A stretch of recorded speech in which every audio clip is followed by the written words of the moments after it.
Hey, for our next talk, it is my pleasure to introduce Pavel Odintsov, who is the author of FastNetmon. He's going to talk about what FastNetmon does, DDoS protection, and how they use ClickHouse. So, Pavel, go ahead and take it away. Hello, everyone. I'm Pavel. So I work for FastNetmon, and I wrote original version of FastNetmon. It was started about 8 years ago, quite long time. And when we actually started, our main mission and goal was to help our customers to detect DDoS attacks. But it changed in this time, and I'll introduce you like how our project involved, what kind of challenges we had with data processing, and how actually we find out our company as data processing company more than cybersecurity company. So our product uses open core approach, and we have great communities. We have great bunch of people who actually really passionate about DDoS attacks, processing data. And all the time, I will be more than happy to answer any of your questions. So you can find all my social media contacts. So all the time, if you want to talk with him, just drop me a message. And what is FastNetmon? Actually, it's a tricky question because for 8 years, it changed a lot. Originally, FastNetmon was started as DDoS detection tool. It doesn't sound relevant to this meetup because we're talking about data. But this time, because of demand of DDoS attacks, and DDoS attack is quite abstract thing because, you know, all the time, if you experience DDoS attack and if you're familiar what kind of DDoS attacks your network experience or your company experience it, it's just beginning. It's just beginning because all the time after company was hit by attack, we need to write postmortem and we need to provide some insights, what actually happened. We need to provide great visibility about the dynamic of attack. And that's how we started adding more and more features like traffic visibility. And for now, as part of our project, we offer different types of cloud visibility. We can ingest logs from Amazon AWS, VPC flow logs. We support the same VPC flow logs from Google Cloud. And in addition, it's more for on-premise deployments and for telecom operators, we have great support for BGP protocol. And so from this perspective, FastNetmon can be explained as tool, as network automation tool, which can run some specific actions in response to some dynamic changes in your network. It sounds quite complicated, and for my next slides, I will try to explain what we're actually doing. So let's show how FastNetmon works. I expected this diagram may scare people. Let me talk a little bit around it. What is it? Like, because we are talking about data, and in the center of this diagram, you can see FastNetmon. Just to explain what FastNetmon is doing. FastNetmon is a great aggregation engine. So what we are aggregating, why we are aggregating. So on the left side, we have different data sources. And when I say data sources, and of course, what kind of data they produce. And on the top of my slide, you can see example of data, what we have in place. So from left side, you can see switches, network equipment, boring, routers, boring, some data sources from public cloud providers. And from their side, we receive information about traffic. So in quite terse format, network equipment or cloud itself, they provide information, what kind of packets, what kind of network packets they receive it or send. And then this information may be used in different ways. Just to explain in well-known words, what kind of data we have inside. Inside of information received from equipment, we have source IP, we have destination IP, we have source port, destination port, number of packets, packet lengths. It's not very specific for networks, and everyone working with cloud environments, they are very familiar with what kind of packets we have. They may be UDP packets, TCP packets, all kinds of them. And what is tricky about it? Why we cannot like read this data directly? Why we have so many formats? Because network equipment is implemented very efficient way, which is efficient not for human beings, but efficient for hardware to generate.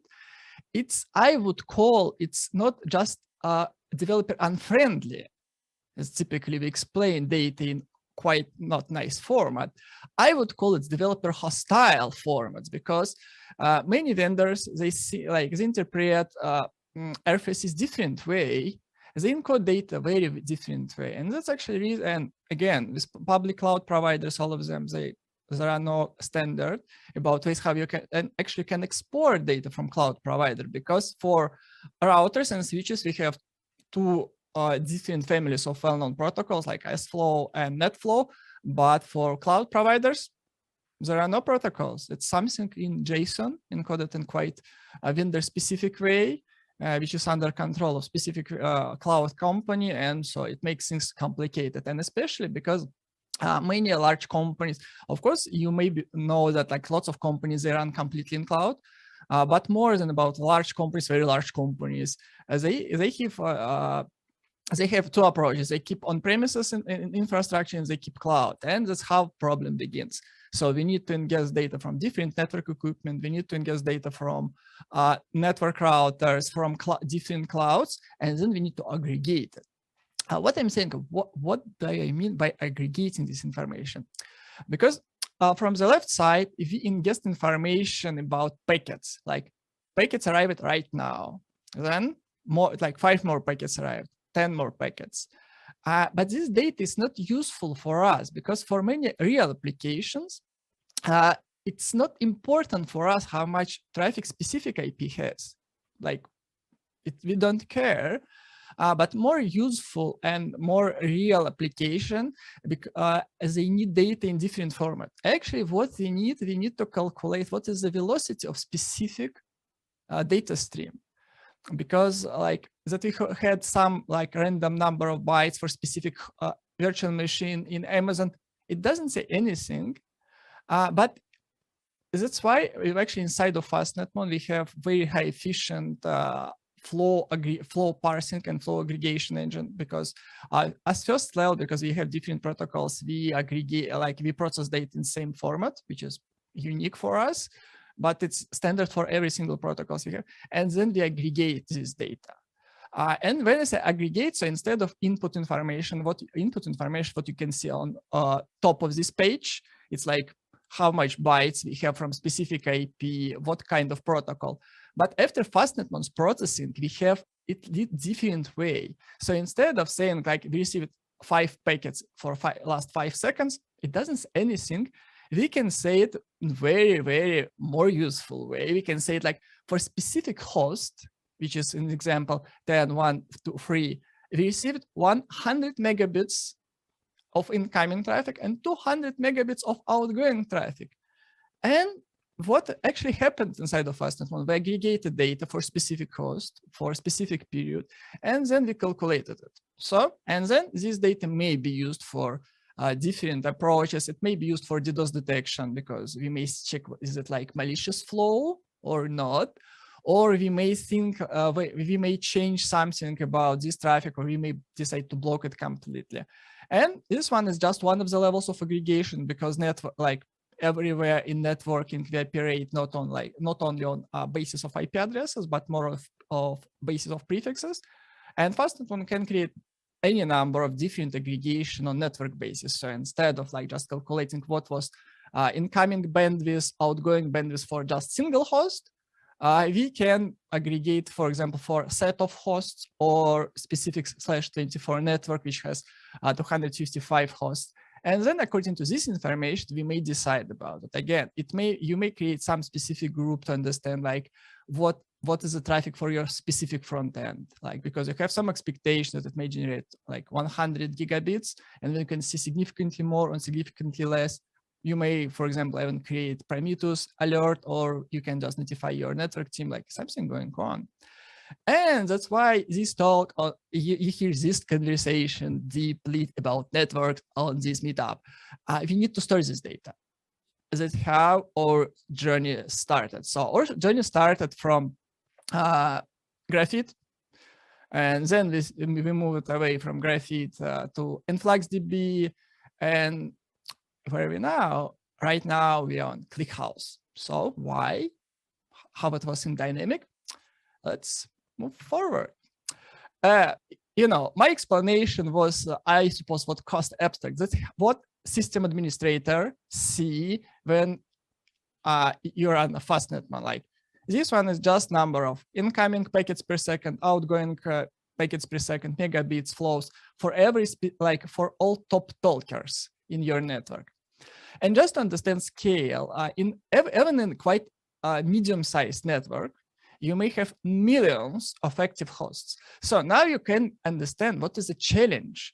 And what you can see on this screen, it's top K request over millions of hosts, which may be tricky. So, and I will explain why it will be tricky. So you can understand like what kind of data we have, but on this screen, it's just a small chunk of data we have in FastNetMon. It's just one of the levels of aggregation, and we have way more of them.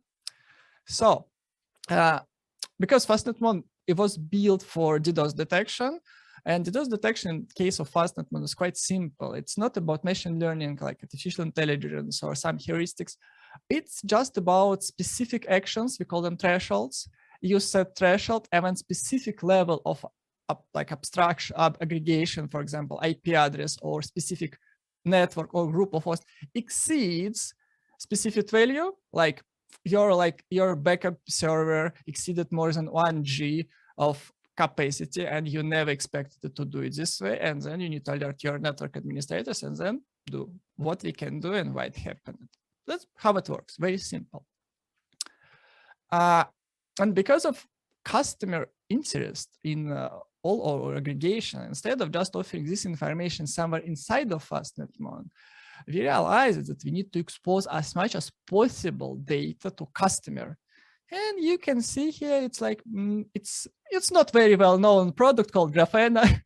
So, and you can see different level of aggregation. So left side, it's highest possible level of aggregation, just total traffic, how much we have incoming, outgoing. On the right side, it's aggregated over different prefixes. And again, even like medium-sized network may have hundreds and thousands of prefixes or even more. And on the right side, right bottom side, it's a worst possible scenario. It's specific host. And again, we may have tens of millions of hosts in our network. And we need to store all this information somewhere. And it was a challenge for us. So, and this one, because previously on previous slide, it was just like specific traffic for specific prefix, specific IP address. But this one is more complicated. This one is what we call top K request. And that's how we actually kill our databases we used previously. It's very easy because we need to select from enormous data set. We need to, in this example, we just to select just 10 top hosts or top entities by traffic. And it puts lots of challenges for us because for customers, it's most interesting request because all the time, if something weird happening in your network, you need to find out like what is the largest source of traffic or target of traffic. And then you run top K request and try to find out what's going on. What is the problem? When I mentioned that like lots of different devices or public cloud send information to us, I didn't mention scale. We are talking about one of the largest deployments of FastNetMon. It has 1.5 million of incoming messages per second. And they have more than 16 millions of unique active hosts in their network. And it puts lots of challenges, how we actually just receive this data, how we parse this data, and how we actually aggregate this data. And back in time, so it was one of the problems. And second problem is that we store traffic because we have no option how we can actually compress this information. It's not some specific value which can be put in some like small value like unsigned int 8-bit or something small. And we need whole range of unsigned int 64-bit values. So not so many options how we can actually compress the data, and data arrives in large data sets to us and customer like top K request and so, and we need to do something because we cannot just drop like, don't run top K request because it will kill our engine, it'll kill our product, and you will not able to receive this data. We need to do something. We need to offer customers something, and we did. We started with Graphite. it was more than 7 years ago, a long time ago. And back in time, I suppose we haven't got great choice of options, because when you Google TSDB back in 2015, and then I suppose only GraphQL came up. It worked well for us for a very long time. And now, of course, on this slide, I mentioned a few most unknown features for us. And first one, of course, it's dot as delimiter of metrics, because we operate with IP addresses, which use dot as delimiter.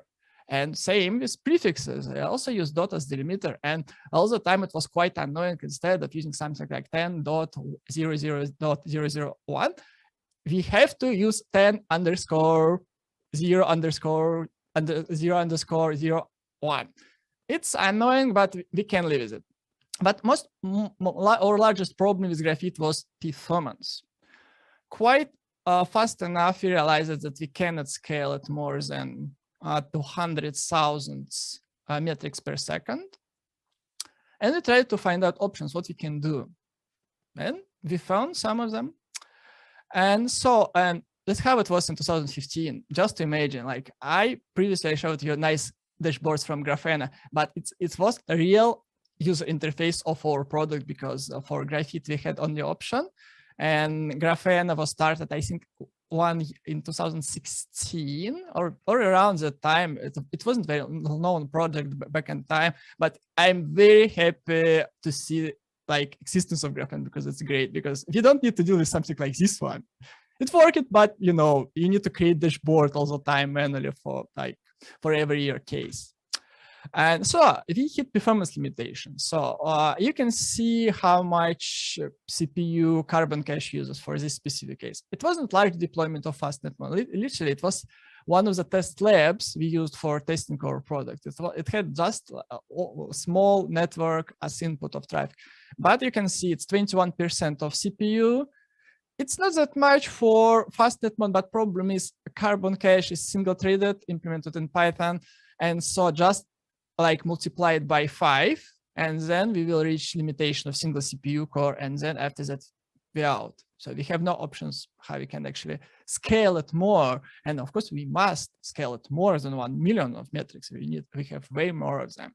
So like our first optimization was quite fast. We realized like Python, what you can do is it, and here you go. We found a great project called GoCarbon. It's literally re-implementation of metrics daemon used by Graphite in Go language.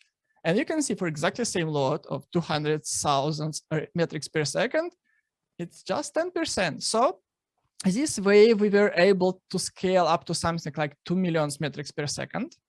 It wasn't bad, it wasn't good, it was something to work with. It was great for beginning of our product, but we got more and more larger, I mean, medium-sized and larger customers. It wasn't enough for them, and we tried looking for different options. In FluxDB, so it worked very well for us. It was really great for deployment perspective, because it's just single Go binary. It works on every platform. No need to compile, no need to install some custom repos. Just drop binary and it will work fine. But problem is, you can see lots of our complaints about InfluxDB. But for most of the cases, InfluxDB worked way better for us in Graphite, because it used a way more compact approach for storing data. It was able to process more data. But unfortunately, we hit limitation of InfluxDB quite fast, because around same numbers as Graphite, it wasn't able to process all data. And we started looking for different options. And unfortunately, for quite many years, we had no different options. We just like tried to live with InfluxDB, and we had plenty of problems with InfluxDB. One of the most annoying is that you just stop InfluxDB daemon and then you start it again, and you need to wait something like around 15 minutes with not that large data set. Like, I mean, not our largest customers. And so we tried to find out what is the options we have. And surprisingly, we realized that ClickHouse is just great for metrics, just wonderful. Again, like greatest feature from ClickHouse, we can stop thinking about cardinality. Like really, let's compare. Its diagram just compares like what was our experience with InfluxDB and what was experience with ClickHouse. And cardinality is one of the largest problems for us, because even medium-sized network may have tens of millions of hosts. And I'm talking about protocol of IPv4, because for IPv6, it may be hundreds of millions of unique metrics and like unique hosts in network, because they may be allocated per service base, they may be randomized, different options. And from our experience, InfluxDB explodes and dies around 1 million of unique series. That's all, end of story. But we need more, we need way more. And we just want to stop thinking about what our cardinality is, because it's completely unpredictable for us, because it may be a small network, it may be an enormous like network. And then all the time we need to change how much text, how much like unique series. Well, it's hassle. And in ClickHouse, we don't care. And it works with any level of cardinality, because it's not exactly a time series database in terms of what like we had under impression we get managed to something. And so, and bandwidth of ClickHouse is just enormous. We had no customers who actually reached scalability limitation for ClickHouse. I'm pretty sure ClickHouse has some of them, but I suppose it should be a enormous number, because for now we have plenty of active deployments handling more than 10 millions of unique series per second. And ClickHouse is not like largest contributor to CPU and disk load on those machines. So it just works fine. And so we have no problems with stop K request. Of course, it's need time, because it's need to read lots of data from disk space, but it can be finished in reasonable time.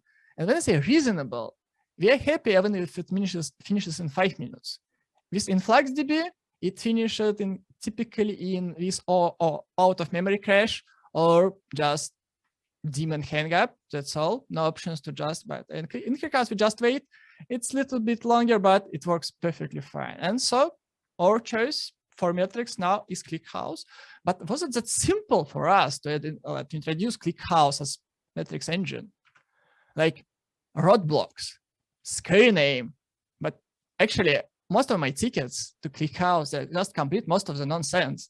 Like, because you can see here just two different questions about how I can actually compile it's on ARM64 machine, because we offer our product on ARM platform and we need to like offer like our database on ARM platform. And so I started like chasing folks like, can I compile? How I can compile? And so I got my response. And second case, it was mostly just miscalculation, like misconfiguration on our side. We actually tried to push more data sets, like more columns than we actually have in database. And that's why we kill it. And two of them, just few minor things. So it was completely like, it was very simple for us. No roadblocks, no blockers, no complicated things. But what was unusual? Unusual was that we can actually get rid of cardinality problems. And it opened a great way of using ClickHouse, not just for metrics. Also, we can use ClickHouse to store every single flow we receive from network equipment or flow from cloud VPC endpoints. And on this slide, you can see exactly the same data as I explained on the first slide. It's source IP, destination IP, some meta information like input protocols, TTL, and we can put this data into ClickHouse easily. So it's not limited just to to keep data which was pre-calculated by Fastnet. We can actually keep push raw data in the database. And it wasn't simple. This one, in this case, we have to implement different approach to aggregate data again. So that's why I call FastNetMon as great aggregation engine. So we need to aggregate on different levels, because when we push metrics about what is the bandwidth, what is the packet rate for specific IP address and network, we do calculation just once per second, and then we push every single metric as enormous blob of data to ClickHouse. Previously for Graphite, or in fact, it was the problem because like even their protocols they expected to have some reasonable size of inputs data sets. But what we push into ClickHouse, sometimes we push multiple gigabytes of data, and ClickHouse handles them very well. But problem with data, because we receive flows one by one, and we cannot insert them into ClickHouse one by one because that's not how ClickHouse was built for. And this one was quite tricky for. I would say it wasn't quite tricky for us, but we had like multiple mistakes. So first thing, we tried obvious option as buffer table. Unfortunately, it didn't work for us well because maybe I don't remember reasons, but it's failed to insert everything what we need into main table. And then that's why we implemented our custom implementation, because we share same language as ClickHouse. We use C++ for development of literally everything in FastNetMon. And we just created buffer, which typically creates batches about 10,000 of different packets, and then pushes them into ClickHouse in single transaction. And from our side, it was just single, I would say, thing which was different from databases we used before, because we expected that we need to push every single packet one by one. And quite fast, we realized that it's not working that way. It's not that efficient. And when we switched to new approach and create enormous batches of packets, it started working just wonderful. And so it's not just about storing data, because with many databases, you actually can put lots of information into database, but when you start reading it, you can expect that data set to explode, or it will not finish ever, or it will just, lock, because the amount of data is enormous.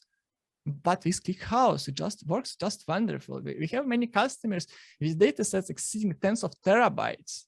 And because of data is sharded over day basis, monthly basis, hour basis, it's extremely fast for FastNetMon. Even make some crazy requests, like select every single flow for last day and count how much traffic we had from Google. Like, you cannot imagine this kind of request previously, because it will kill your database immediately. It will explode off because of like enormous a number of disk reads, or you run out of memory. But with ClickHouse, you just need to wait a little bit longer, maybe half minute, and then here you go. And even in these distributed setups with many machines, it can be so fast, really. So, and even better, it's not enough for command line, and because this one is crazy SQL syntax, which is for many people still quite complicated. And we can do it from Grafana, which is great. So same data, it can be filtered on different boundaries, different levels. Like you can receive this data with great precision. You can say for sure how much your customers or your virtual machines did request to Google's 888 service, like in specific amount of time. And you will get this information. It's just great for security purposes, for audit purposes, or just for out of curiosity, because it's nice data to have. And we are really happy about ClickHouse, and our experience with ClickHouse is just great. And so we have a really large community built around of FastNetMon. Most of our folks are network engineers, data center operators, different ISPs, cloud companies. And many of them are making great steps into data, because everything is data. So they're trying to move from old pipelines of data processing built by their vendor. And typically they look like black boxes, like you cannot change anything. Instead, many of them just moving to something well-known in industry, like Grafana, Prometheus, InfluxDB, ClickHouse, and they're trying to work like leading industry standard tools to work with data. And typically back in time, nobody used data processing tools for work with network data. It was just completely isolated set of tools. But what we can change now, it changes, and we can use exactly the same tool for working with network data, on different kinds of financial analytics, advertisement, just many types of data, and we can unify it this way. And thank you for listening. And if you have any interest in network security or DDoS attacks, join our communities. We have a great set of people, and we will be happy to share our ideas and our experience with FastNetMon. Thank you. Thank you so much, Pavel. Great talk. We have a couple questions.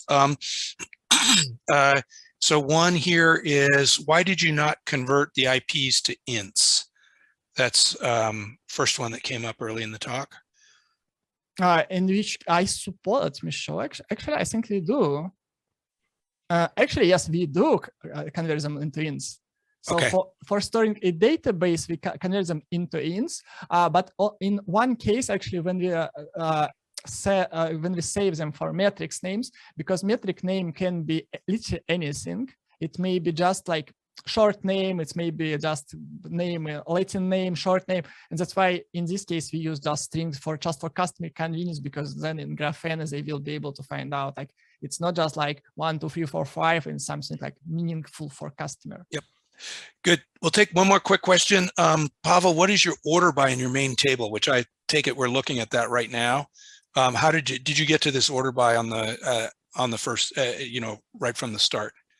Not actually. It's actually one of the things we change quite frequently, because for different companies, they have different interests in like this one. It's like because current one is about source IP and destination IP, because like most of our customers are interested in checking what was data exchange between specific IP addresses. But for many customers, they are looking for different options. That's actually why in our product we offer options to override it. And a customer can create and change order by for their own purposes, because, and also we have different case actually. We recommend customers to create different code duplicates of same data, order different ways. So because if customer want to keep option to select data by source IP and destination IP, but in same time, they want to have very fast access using for like source ASN and destination ASN, they literally just duplicate data just to keep it fast, or they just change default order key. Okay, great. We'll have to close there because our next talk is coming up. Thank you so much, Pavel. If people have other questions, feel free to put them in the Q&A.